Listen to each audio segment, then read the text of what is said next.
between frigid temperatures and snow and ice and frozen ground, I knew I was going to be fighting an uphill battle when it came to working with my horse this winter. And with winter being basically 6 months long here in Alberta, there was a very good potential that I was going to end up with an out of shape, detrained horse by the time spring rolled around, which was the very last thing that I wanted.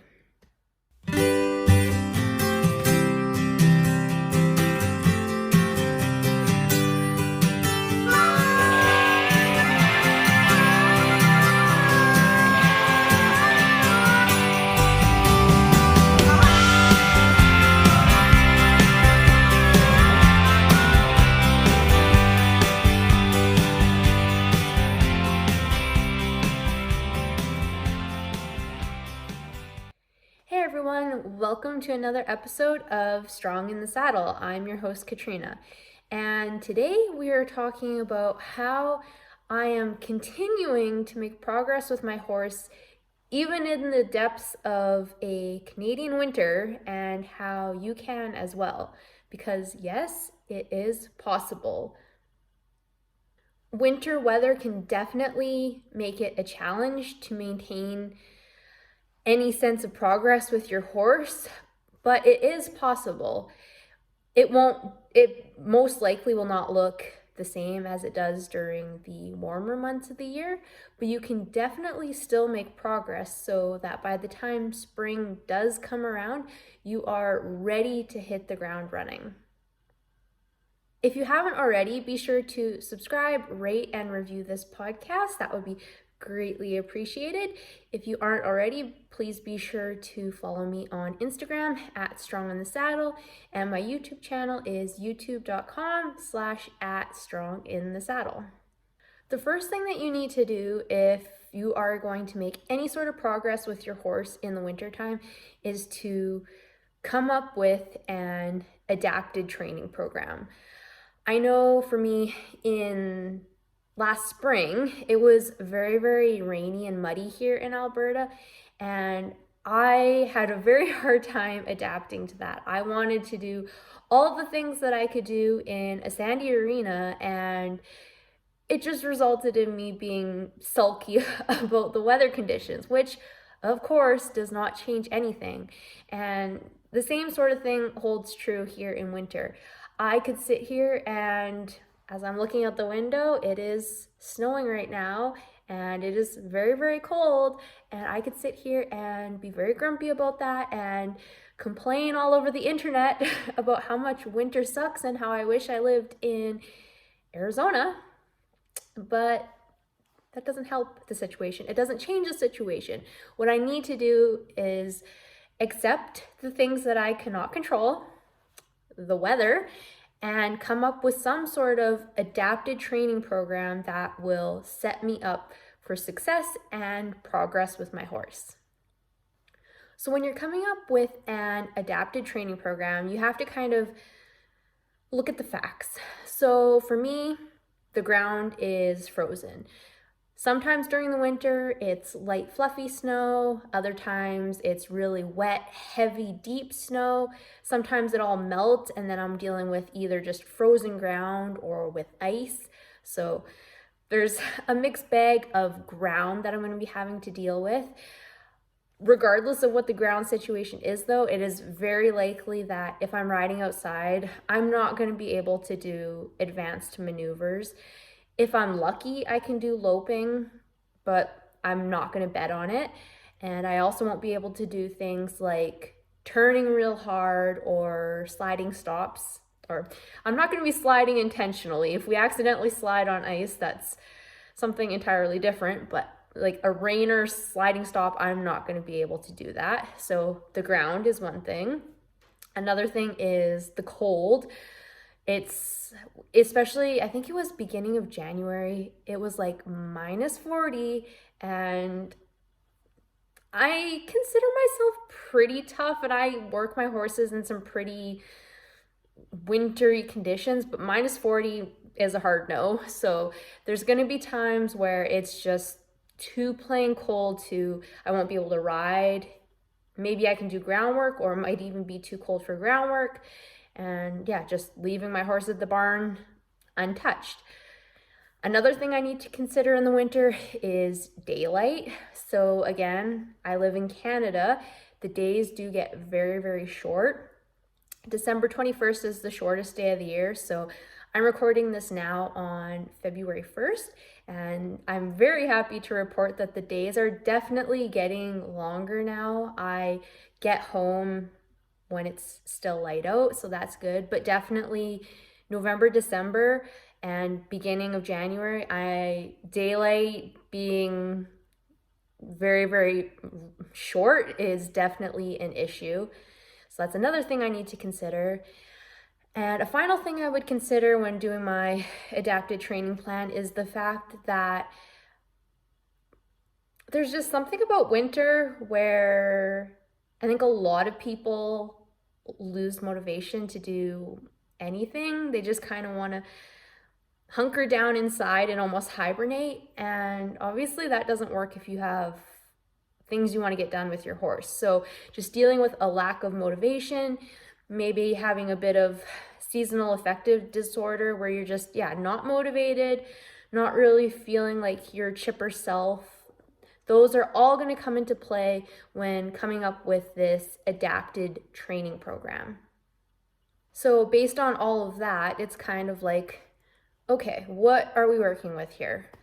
Well, obviously advanced maneuvers are going to be off the table, but there's still a ton of things I can do under saddle that I can do in the snow in very crappy conditions. Sometimes it's going to be too cold to ride, so asking myself, what can I do on the ground? And again, there's a ton of things I can do, teaching my horse groundwork skills that can translate to when I'm under saddle, but can also just make him a better animal to deal with. And finally, if it's too cold to ride and too cold to do groundwork, what can I do away from the barn to improve myself as a rider, improve myself as a horse owner, so that when I do get back to the barn, I can apply those things and improve. And so if we look specifically at my personal adapted training program, I kind of made some rules. So if it's like, I have been saying if it's -10 or warmer, I'll ride. It's more like if it's, we'll say -8. I know 2 degrees isn't much, but if it's -8 or warmer without a wind chill, and assuming the ground is okay, I will ride. If it's cooler than that, like we'll say maybe -15 to that -9, I will do groundwork. Again, assuming that there's ground to work on. Sometimes it's just icy and it doesn't work. And then if it's colder than that, what can I do away from the barn? So those are kind of like some rules that I've set for myself. So the temperature is kind of dictating what I do. And then coming up with a plan, like if I am riding, what can I do? I need a list of things that I can do with my horse when I'm able to ride, given the ground conditions that I'm dealing with. So actually in the start of winter, I was able to lope really nice big circles, nothing small, but I was safely able to lope in the snow. I haven't been able to do that in a while because the snow did melt quite a bit, and then it was just kind of hard, crusty. Sometimes it was slippery and it just wasn't safe. So given that, I have my list of walk, trot, stand still exercises under saddle that I can do. And the same thing with groundwork. I have a list of groundwork exercises that I can go through. So if it's a day that I'm doing groundwork, what can I do? And then, of course, when I'm not able to ride or do groundwork, what can I do at home? So YouTube. You guys, I love YouTube. I think I've mentioned on the podcast before, I love Amelia Newcomb's dressage YouTube channel, which I will link in the show notes. I'm a reiner. She does dressage. some people may not see the connection, but I have learned a ton from Amelia. So watching YouTube videos, reading books, if I find a online training program that kind of interests me, maybe looking into that, all those sorts of things. So whether I'm riding, groundwork, or on the couch here at home, I have something that I can do to improve myself as a rider, to improve diesel, and it's all laid out for me. It's just a matter of what are we doing today based on the temperature. And that is a fantastic way to make progress, because it's just like a flow chart, right? Like, okay, temperature is this, we do this. Conditions are like this, we do this. And like, there's no room for, I don't know what to do today. Because I feel like I don't know what to do today is the biggest reason that people don't make progress. And when our time in the wintertime is, I feel like it's so precious, those days that I am able to ride, it is so important to have a plan so that I can capitalize on that time. As I've kind of already mentioned today, there is definitely winter specific challenges you're gonna have. So like I said, some people are gonna have decreased motivation just because the winter blaws. You're gonna have to deal with the daylight challenges, the ground challenges, all those sorts of things. And it's kind of troubleshooting ahead of time to say, how am I going to address those challenges? So with the decrease in daylight, there's obviously a few options that you have. You can either amend your schedule so you are out there when it is daylight. You can set up some lights wherever you're working with your horse. Or the option, I guess, could be to work with your horse in the dark. I've done all three options. We used to have this, it was called the Cyclops. So it was like this massive flashlight that I would just tote out to the arena, like kind of prop up somewhere so it would light up as much of my arena as possible, and we would work in the light of the Cyclops. Other times I definitely have worked my horse in the dark after work, which, I mean, if you're on a safe horse, it's not a huge deal. If you know your ground is fairly decent, it's fine. It's not ideal, but you make it work. Of course, one thing I haven't mentioned for dealing with winter challenges is hauling to an indoor arena, or you could even board your horse at an arena so you don't have to haul them. I'm not doing either of those this year. I have hauled a ton in past winters. Hauling takes a lot. So the arena that I would haul to is half an hour away from here, at least half an hour with a horse trailer. And by the time I hook up the horse trailer, load the horse and tack, get there, unload, it becomes, I would say, probably close to a 3-hour process by the time I get everything ready to go there, ride, dry out, come back home, unload everything. And to be honest, like, I'm a busy professional. It's very rare that I have 3 hours to just kill with my horse. So we are not doing that this year, but have definitely done it in the past. The other option was to board your horse somewhere, and then they're all set, ready to go. They might even be in a stall, not even haired up. Definitely an option. Obviously, it's the priciest option of the bunch, but if that's within your means, like, if I had that option, I would definitely do it. And I guess I probably could. I just like having my horses at home is the only thing. I don't really want them somewhere else, so there's that. But definitely options to consider in the wintertime, especially if you do have goals to get rolling in those springtime shows or competitions. Like, it's almost a necessity in order to keep your horse legged up and ready to go.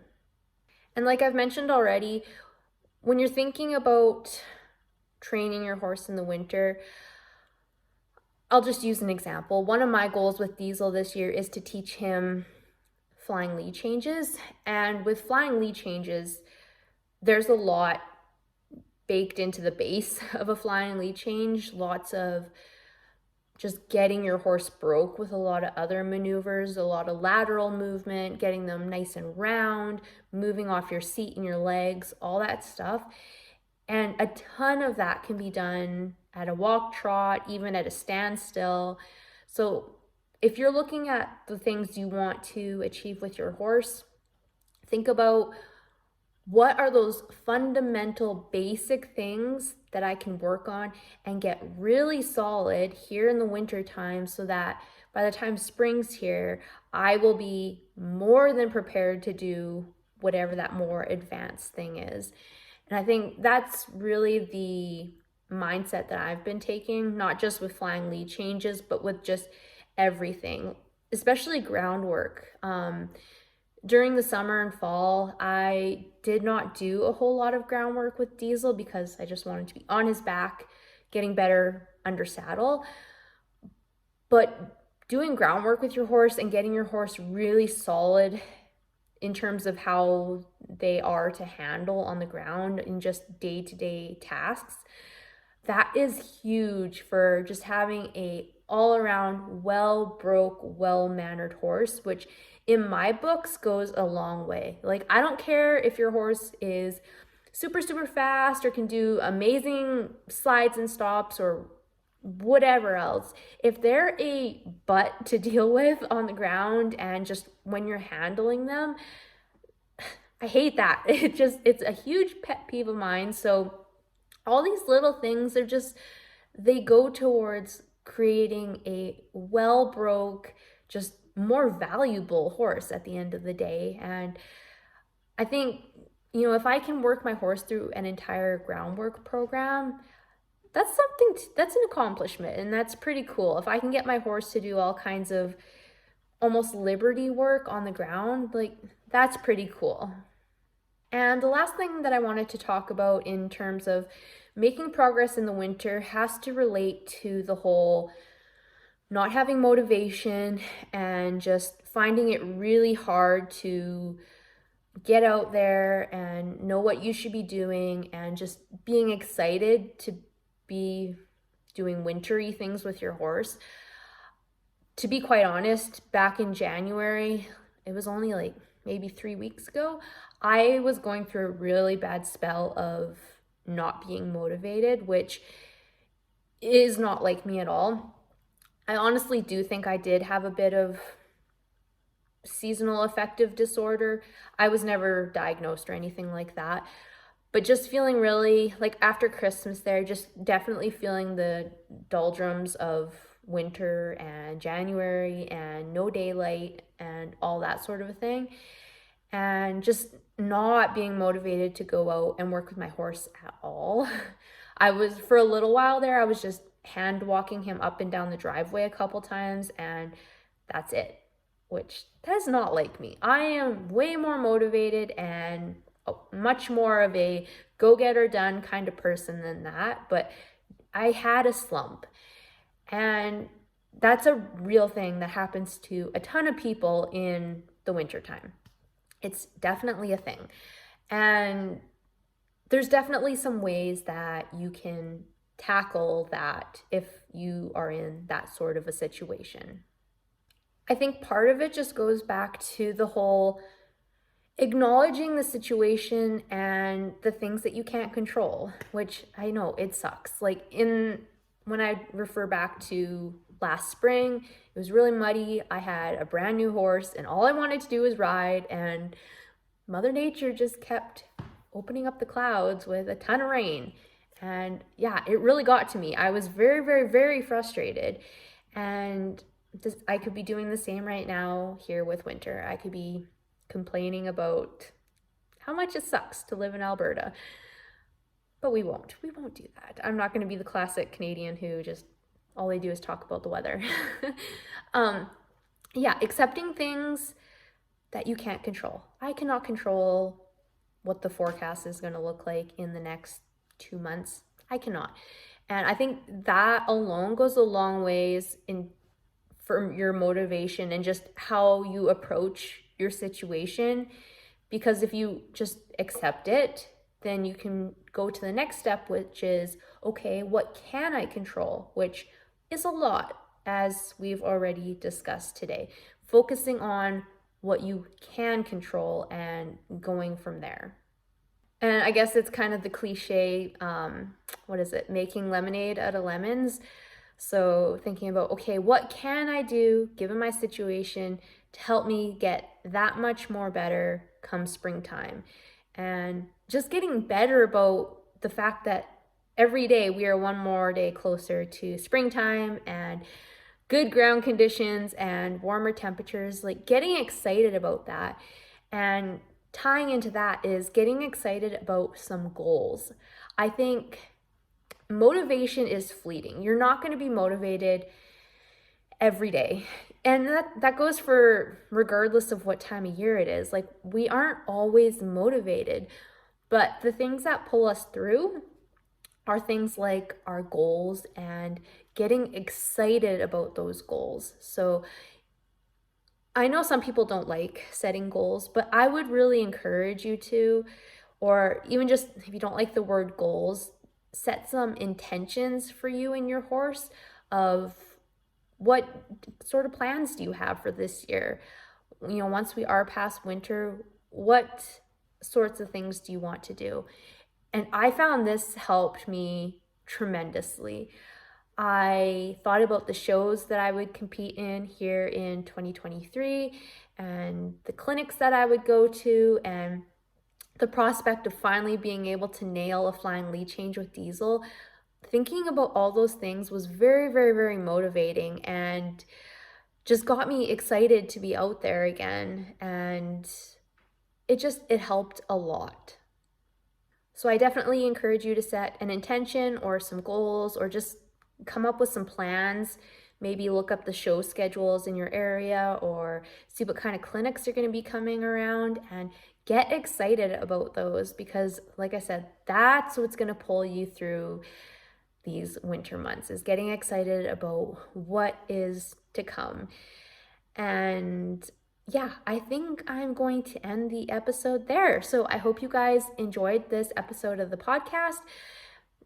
If you haven't already, please be sure to subscribe, rate, and review the podcast. If you guys could rate and review the podcast, that would be greatly appreciated. I haven't had a review in a while, so I'd love to see your guys' thoughts. If you're watching on YouTube, be sure to leave me a comment. Let me know if you ride in the wintertime, what kind of stuff you're doing with your horse in the wintertime. I'd love to hear from you. Be sure to follow me on Instagram at Strong in the Saddle. And until next time, remember, it's always a good day to ride.